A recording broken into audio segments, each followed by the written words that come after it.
You're listening to the weekly Parsha Podcast with Ari Goldwag, recorded with Hashem's never-ending assistance in Ramat Beit Shemesh, Israel, 5783, 2023. This week, so if you're in Chutz La'aretz, you're reading Parshas Naso. If you're in Eretz Yisrael, we're reading Naso-Behaaloscha. And I'd like to share with you a vort, an idea that connects the two Parshias, connecting the end of Parshas Behaaloscha and the beginning of Parshas Naso. The Medrash says, Maksiv l'mala min ha'inyan. The Medrash points out that at the end of Parshas Behaaloscha, it says, Shenemar, Vahi b'yom kolois Moshe, v'yikrivu Nesiim Yisrael. The end of Parshas Naso famously has the recurring korbanos, the korbanos that were brought by each of the leaders of the 12 tribes over a period of 12 days in the Mishkan during the Hakamas HaMishkan, during the dedication of the Tabernacle. Ya'acher kach, and then the psukim immediately after, at the beginning of Parshas Naso, speak about Aharon, speak about the fact there was a command by Hashem for Aharon HaKohen to light the candles, of the Menorah in the Beis Hamikdash. And we need to understand what is the concept of the korbanos, these 12 korbanos that were brought, and what is the concept of the nerais, the candles that were lit by Aharon HaKohen, and what is the connection? Why are they connected? So Medrash tells us a famous concept. Says the Medrash, we have a pasuk. The pasuk says, those who are holy, those who are God's holy ones, fear Him, and they see that there's nothing missing to those who fear Hashem. Those who fear Hashem, those who do God's will, they don't miss out. They don't lose anything. We find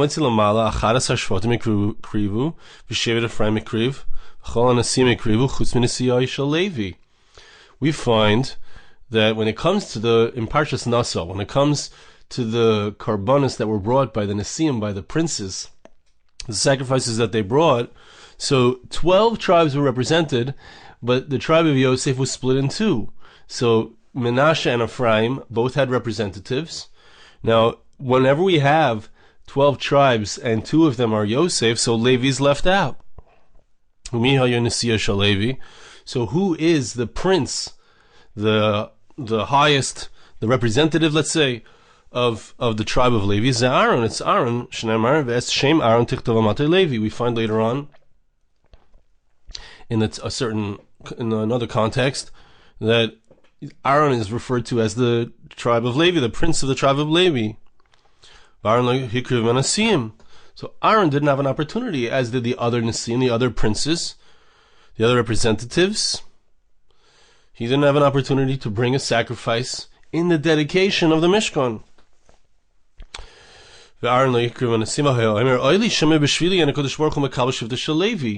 Now, if you're the representative of Levi and you're not asked if you're a representative of a certain group of people and you're not asked to represent them, everyone else is represented but your group. So then Aharon says, perhaps my Shevet of Levi will not be accepted by God as a result of the fact that I don't represent them. I didn't bring any korbanos.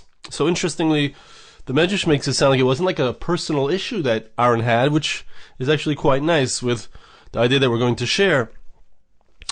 So Aharon was concerned about his tribe. What's going to be? How is his tribe going to be represented? How is his tribe going to have this offering, or somehow have a replacement for this offering? Hashem says to Moshe, go tell Aharon that he doesn't need to be afraid. You actually are going to have a greater opportunity to represent your tribe. So that's why over here, the replacement, so to speak, or perhaps you could say the parallel opportunity that Aharon had to represent his tribe was in the lighting of the menorah. Somehow lighting the menorah represents or corresponds to the sacrifices that the other 12 tribes brought, that were brought by their representatives on behalf of the other 12 tribes. So the Medrash points out that there's an even greater advantage that Aharon HaKohen has, and we need to understand this advantage. What's the advantage? As long as the Beis Hamikdash was around, so the Nesiim, the princes of the tribes, they had been the first to dedicate something which would last. The korbanos would be brought in the Mishkan and then subsequently in the Beis Hamikdash for the next 850 years. They would continue to be brought, and then once again in the second Beis Hamikdash for another 400 years or so. So for over 1200 years we had the korbanos, we had the sacrifices that were brought in the temple. So they dedicated it. It means that, what is the idea? It means that they were the ones who did the first time. They're the ones who got the ball rolling. All right, so there's a certain power in getting the ball rolling on this. Says the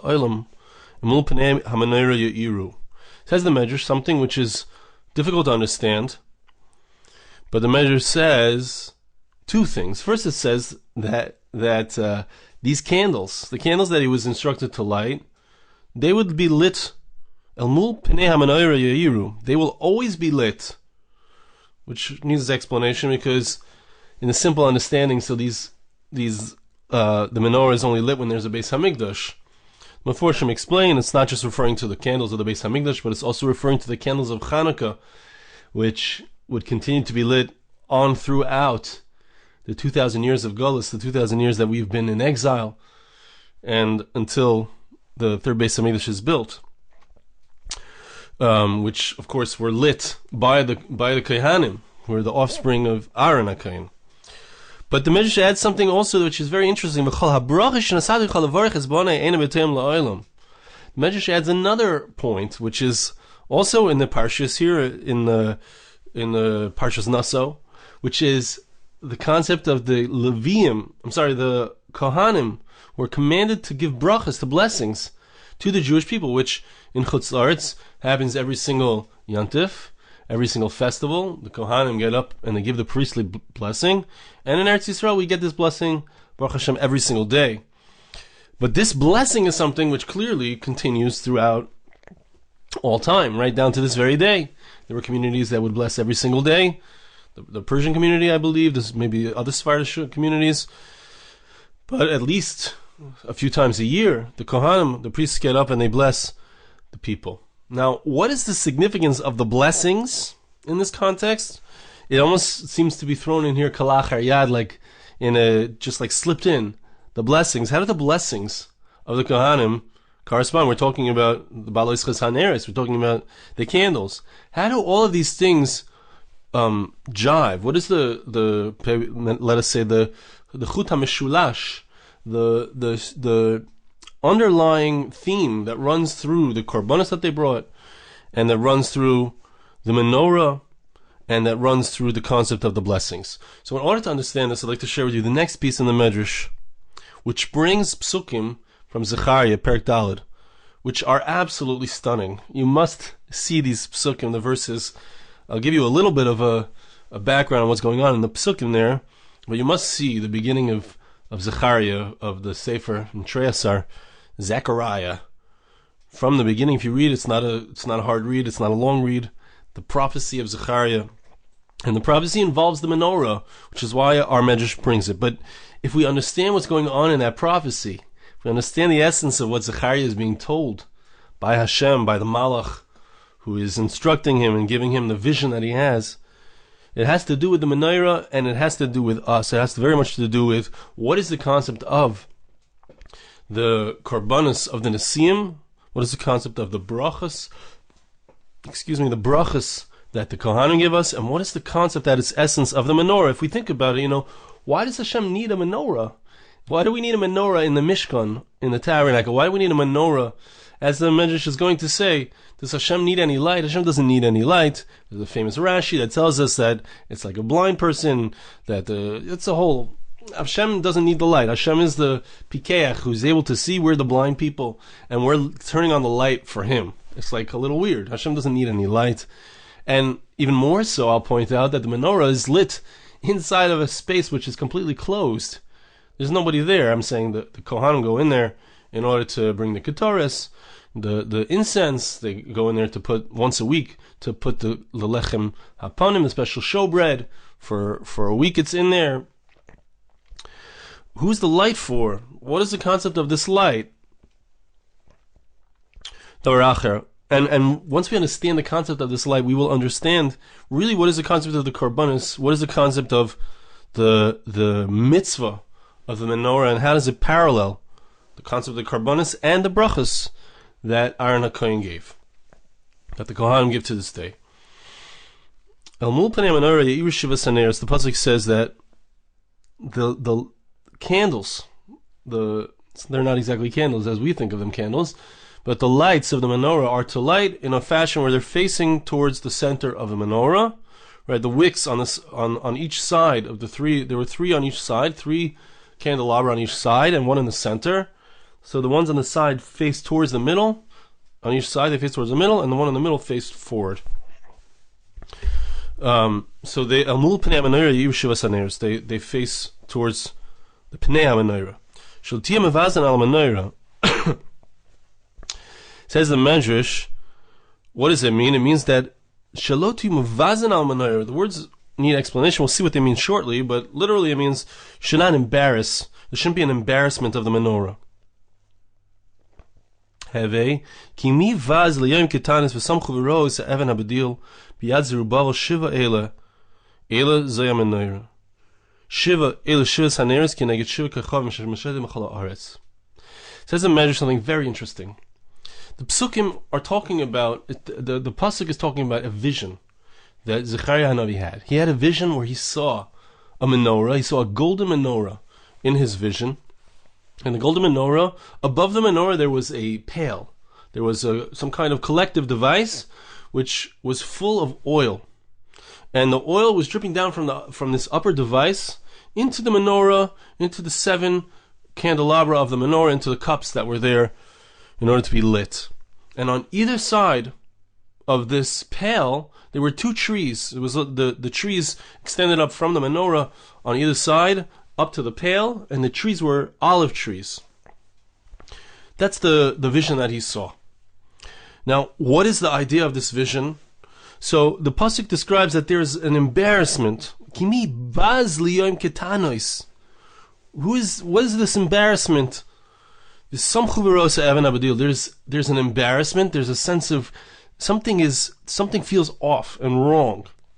Now we need to understand Zechariah was in the time, the very beginning of the second Beis Hamikdash. The temple was being built, or was about to be built, and there had been 18 years before the temple was actually built. 18 years before the time of Achashverosh, before the time of Esther and Achashverosh.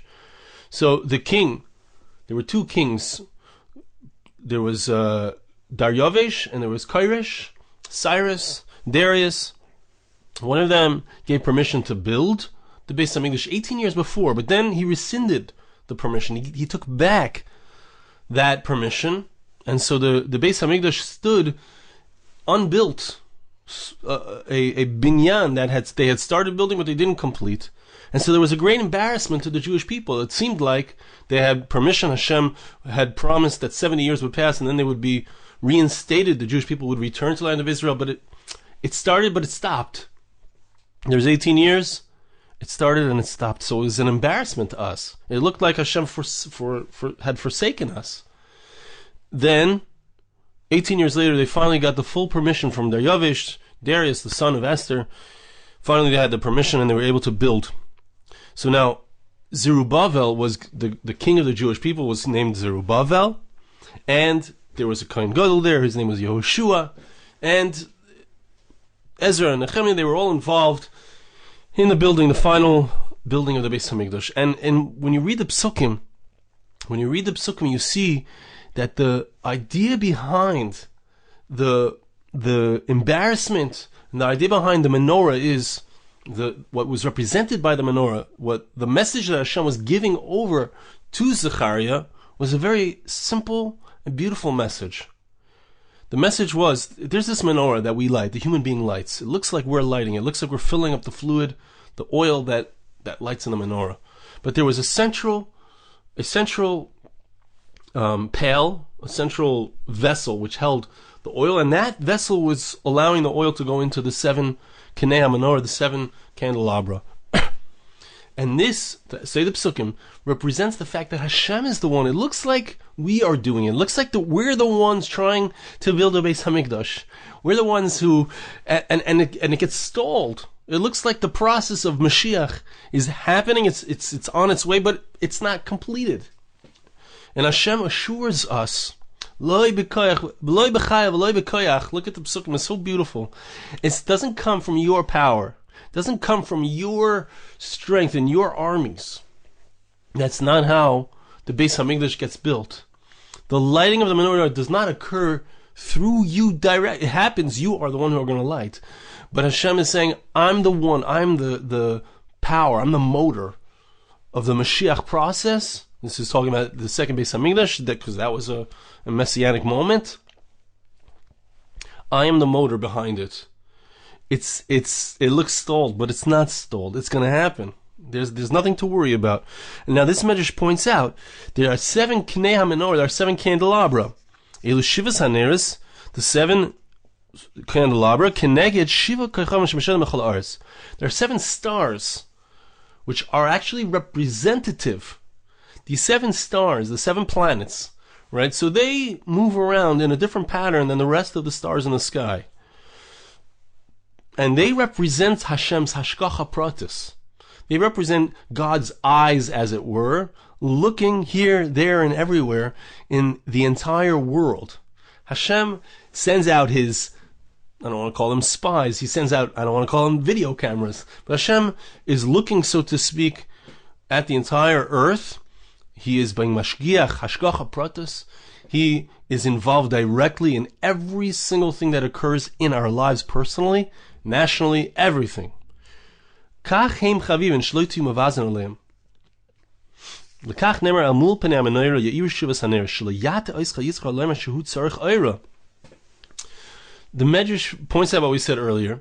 First of all, there's the concept of hashgacha pratis, which means that just as the menorah in the vision, the light that comes, the oil that comes into it, through which there's a light, that light is lit, that oil is placed into the menorah by Hashem himself, as it were.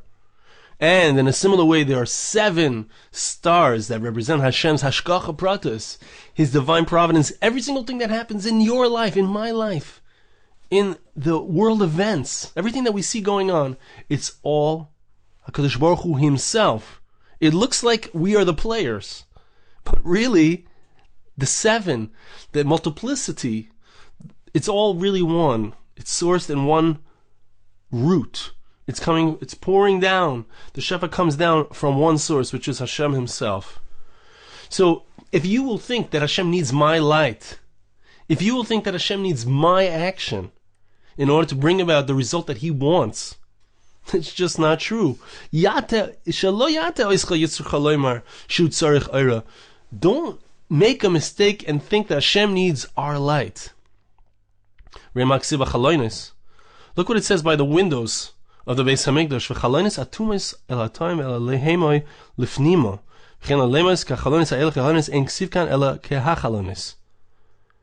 We find that in regards in the Psukim in Chesed, which speak about the third Beis Hamikdash.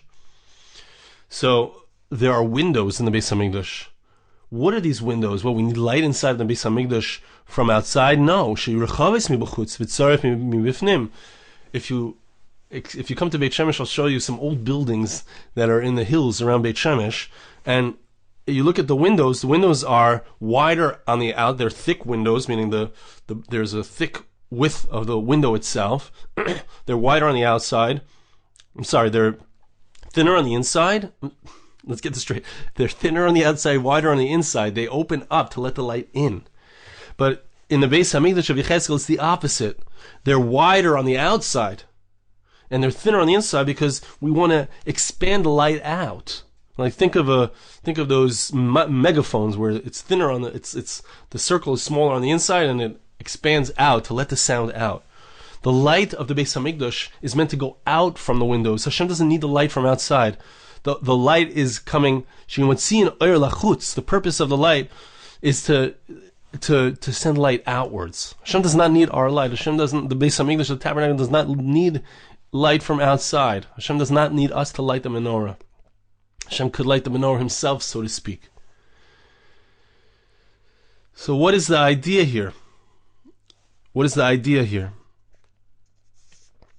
So I'm skipping to the end because we're running out of time. The end of the measure says, It's so deep. It's too bad we can't read this whole measure because it's so beautiful. But Hashem's way is to take from the darkness to make light. In regards to Menorah, Hashem brought light out of darkness. Hashem brought reality out of nothingness. Do I need your light? I can make light out of nothingness. Right? The pasuk says, "Behaaloscha." It's in order to raise you up. The purpose of you lighting is not to give Hashem light. It's for you to be lit up yourself through your action of light. So the measure is saying something profound, so deep, it's so beautiful. It's saying that the idea of the menorah represents the fact that Hashem is the source of light. Hashem is the source of the light. The Mikdash, the Mishkan, the light shoots out from the Mishkan. The spiritual light, it comes out of the Mishkan. The Mishkan is like a massive ball of explosive spiritual light that expands out. Hashem doesn't need us to light that light. But I can be zeiche. I can have a merit by taking part in lighting the menorah.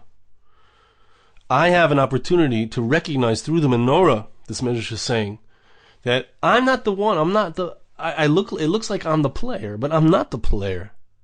I'm just somebody who's the light is coming through. I might be zeich that the light. I can help Hashem, as it were. I can open a petach, like I'm making a little hole in the wall so that the light can come through. It's not my light. I'm allowing the light through, perhaps through my action, but it's not my light. It's very nice because we start to understand here the parallel between the menorah and the brachas, right? We said, why did the measure stick in the brachas, the blessings, which we do have right here in the Parshas at the end of Naso.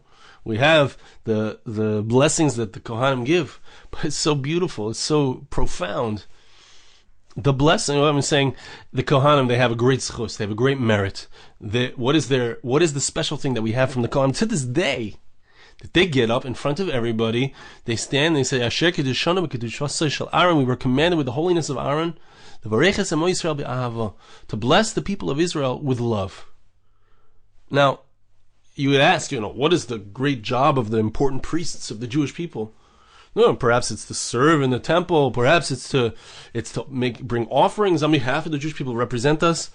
The greatest thing that they do that remains to this day is that they bless us. They act as a conduit to bring the blessing of Hashem into the world to the Jewish people. They're just a conduit. They're just a channel through which Hashem brings a blessing. But there's no greater schus by being the ones that are lit up, that light others, that send blessings, bring blessings on the Jewish people. They receive blessings because of that. And this is really what we're trying to understand in regards to the menorah as well. The menorah also. The lighting of the menorah is something that's an unnecessary action. Hashem doesn't need the Kohanim to light the menorah. Hashem doesn't need us to do this. But what it represents is that it's an opportunity for us to be raised up. The Kohanim are raised up by being the instrument of Hashem, by being the vessel through which Hashem brings blessing, brings light, spiritual light into the world, and recognizing that the light itself is not us. The oil itself doesn't come, the light and the oil doesn't come from us. It's flowing down from a higher source, from a singular source, from the upper source, which is Hashem himself, down to the 7 candelabra, which represent the 7 days of the week, which represent the 70 facets of reality, which is all of us partaking in the light of Hashem. But nonetheless, the light that we have is just a reflection of his light. That's the concept of Malchut. It's the number 7. It's Shabbos. And that's really what the Nesiim were doing. The Nesiim were opening. They were making an opening. They were popping a hole in the wall of beginning. Dedicate, I'm saying what? Because they brought korbanos, so now all of the korbanos for the next 850 years and then subsequent 400 years in the second Beis Hamikdash are all because of them. They just brought a korban. What is the korban? The korban is me bringing an offering, making myself less, making myself subservient to Hashem, saying that all that I have is yours, Hashem. I want to give it back to you. That's what it's all about. That's what this Medrash is teaching us. The Nesiim bringing the korban, it's the same exact korban, but it's all the same exact subservience. It's all the same exact surrender. Everything I have is not mine. Everything that I have is yours, Hashem. The light that I shine is not my light. It's your light that I'm shining. If I'm zoich, if I merit to step aside, step out of the way. The blessings that I'm giving, if I'm a Kohen, are not mine. The blessings are God's blessings that I'm just acting here. Here's the blessings. I'm just wishing it upon you. It's a very beautiful and powerful, deep idea, and I want to bless you and ask you to bless me. Hashem should help us that we should recognize that there's a moment in time which parallels very much the time that we're in, where stuff's moving, but it seems like, hey, we got so much, but where's the Beis Hamikdash? Where's the temple? We need to remember. Hashem should help us remember. It's not us. If Hashem wants to use us as instruments, so be it. But the foundation, Hashem should help us to recognize that the foundation of all that happens in our lives, all the blessings that we receive, all of the success that we have, all of that which we give back to God, even the foundation of that is Hashem. Is from Hashem, our blessings. Hashem should pour out those blessings upon us and help us realize clearly that it's all from Him. Thank you so much for listening. Have a wonderful Shabbos. This podcast was made possible through the gracious donations of listeners like you. For more podcasts like this, please visit www.arigoldwag.com or search on iTunes Ari Goldwag.